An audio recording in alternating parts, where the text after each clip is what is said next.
बच्चों, मैं पूजा मिश्रा अपनी हिंदी की कक्षा में आपका स्वागत करती हूँ। एक कक्षा 1 की हिंदी व्याकरण की किताब है, जिससे मैं अपनी पिछली वीडियो में आपको बताई थी भाषा किसे कहते हैं, हमें भाषा की आवश्यकता क्यों पड़ी, भाषा के प्रकार या भाषा के अंग। तो उसके आगे आज हमारा दूसरा पाठ है वर्ण एवं वर्णमाला। तो आइए आज हम सबसे पहले जान लेते हैं कि वर्ण किसे कहते हैं। ध्वनि का वह रूप जिसके और टुकड़े नहीं हो सकते वर्ण कहलाता है। तो वर्ण किसे कहते हैं? ध्वनि का वह रूप जिसके और टुकड़े नहीं हो सकते वर्ण कहलाता है। जैसे यहाँ है प, धन, अ। तो यहाँ जो प के नीचे हलंत लगा है तो इसका मतलब है प अधूरा है, आधा है। और प में जब छोटा अ मिल जाएगा तब ये बनेगा प। इसको भी पढ़ेंगे प। तो इस प को हम और छोटा नहीं कर सकते क्योंकि ये पहले से ही अधूरा है, आधा है। तो इसको और छोटा हम क्या करेंगे? तो इसीलिए बोला गया है ध्वनि का वह रूप जिसके और टुकड़े नहीं हो सकते, इसके और टुकड़े हम नहीं कर सकते, वही क्या कहलाता है? हमारा वर्ण कहलाता है। आपने यहाँ देखा दो शब्द हमको मिले हैं, पहला है ध्वनि और यहाँ हमको दूसरा शब्द मिला है वर्ण।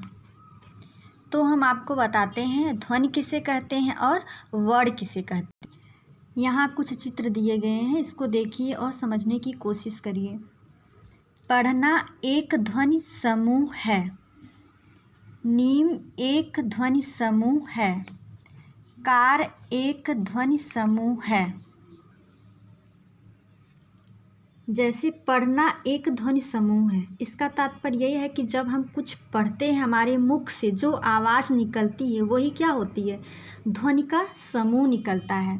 जैसे नीम एक ध्वनि समूह है, तो जब नीम का पेड़ से मतलब हवा चलती है तो हमको आवाज़ सुनाई देती है, हवा की आवाज़ सुनाई देती है नीम के पेड़ से। तो वो क्या होता है? वो नीम के पेड़ से एक ध्वनि निकलती है। जैसे कार, कार क्या है? कार एक वाहन है जो हम सुन रहे हैं, लेकिन जब कार चलता है तो चलने से जो ध्वनि निकलती है वही ध्वनि समूह है। देखिए यहाँ दिया गया है प्रत्येक ध्वनि के लिए संकेत निश्चित होते हैं। जब हम ध्वनि को लिखते हैं तो वह अक्षर कहलाती है। ध्वनि और वर्ण को हम स्पष्ट करते हैं। ध्वनि के लिखित रूप को हम वर्ण कहते हैं और वर्ण के मौखिक रूप को हम ध्वनि कहते हैं। जैसे यहाँ देखिए क, ख, ग, घ, ये जो हम अभी बोले हैं ये हमारा क्या है? ध्वनि है, क्योंकि हम मुख से बोल रहे हैं, हमारे मुख से आवाज़ आ रही है, तो ये हमारा क्या हो गया? ध्वनि हो। अब यहाँ आप देख लीजिए वर्ण क्या है। क, ख, ग, घ, ये क्या है? क, ख, ग, घ, इसको हमने लिखा है, तो जो हम लिख दिए वो हमारा वर्ण है। तो वर्ण और ध्वनि बिल्कुल स्पष्ट है। जो हमारा लिखित रूप है वो वर्ण है और जो हमारा मौखिक रूप है वही ध्वनि है। अब हम जानते हैं वर्णमाला। तो वर्णमाला किसे कहते हैं? वर्णों के निश्चित क्रम को वर्णमाला कहते हैं। वर्णमाला किसे कहते हैं? वर्णों के निश्चित क्रम को वर्णमाला कहते हैं। जैसे देखिए यहाँ वर्णों का निश्चित क्रम दिया गया है, क, ख, ग, घ, ङ, च, छ, ज, झ, ञ। ऐसे ही वर्णों का जो निश्चित क्रम है उसको वर्णमाला। आइए यहाँ हम कुछ अन्य वर्ण भी जान लेते हैं। अन्य वर्ण, हिंदी वर्णमाला में कुछ अन्य वर्णों को भी स्थान मिला है। ये हैं अंग, अ तथा अह। न तो स्वर हैं और न ही व्यंजन। ये हैं क्या फिर? ये हैं अयोग वाह कहलाते हैं। अयोग वाह का मतलब जिसका योग नहीं हुआ है हमारे किसमें? वर्णमाला में। दूसरा है हिंदी भाषा में शुद्ध उच्चारण के लिए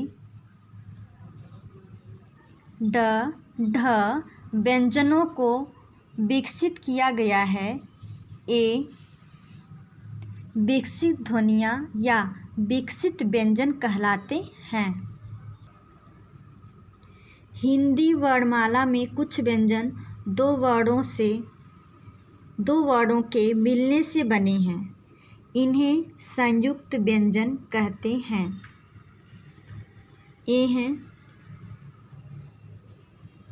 क, श, दोनों मिलकर क्या बन गए? छ। यहाँ है त, धन, र, मिलके क्या बन गए? त्र। ज, धन, ज्ञ, दोनों मिलके क्या बन गए? ज्ञ। श, धन, र, दोनों मिलके क्या बन गए? श्र। इन सबको मिलाकर अब हिंदी वर्णमाला में 52 वर्ण हैं जो हम अभी पढ़े हैं। आओ उसको एक बार दोहराते हैं। बोलते समय हमारे मुख से ध्वनि समूह में निकलती है। यही ध्वनियाँ वर्ण कहलाती है। यही ध्वनियाँ क्या कहलाती हैं? वर्ण कहलाती। एक बार फिर से देखते हैं। बोलते समय हमारे मुख से ध्वनियाँ समूह में निकलती हैं। यही ध्वनियाँ वर्ण कहलाती हैं। वर्ण भाषा की सबसे छोटी इकाई है। वर्ण क्या है? वर्ण भाषा की सबसे छोटी इकाई है। वर्ण के और टुकड़े नहीं किए जा सकते हैं। क्या है? वर्ण के और टुकड़े नहीं किए जा सकते क्योंकि वो भाषा की सबसे छोटी इकाई है। वर्णों के निश्चित क्रम को वर्णमाला कहते हैं। वर्णमाला किसे कहते हैं? वर्णों के निश्चित क्रम को वर्णमाला कहते हैं। हिंदी वर्णमाला में 2 तरह के वर्ण होते हैं। स्वर जो 11 हैं और व्यंजन जो 33 हैं।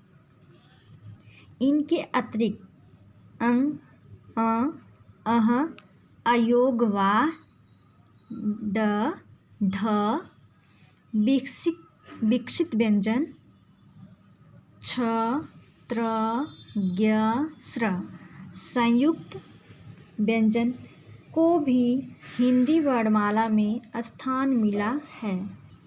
आशा करती हूँ आपको वर्णमाला और ध्वनि आपको स्पष्ट समझ में आया हो। अगली कक्षा में हम फिर मिलेंगे। धन्यवाद।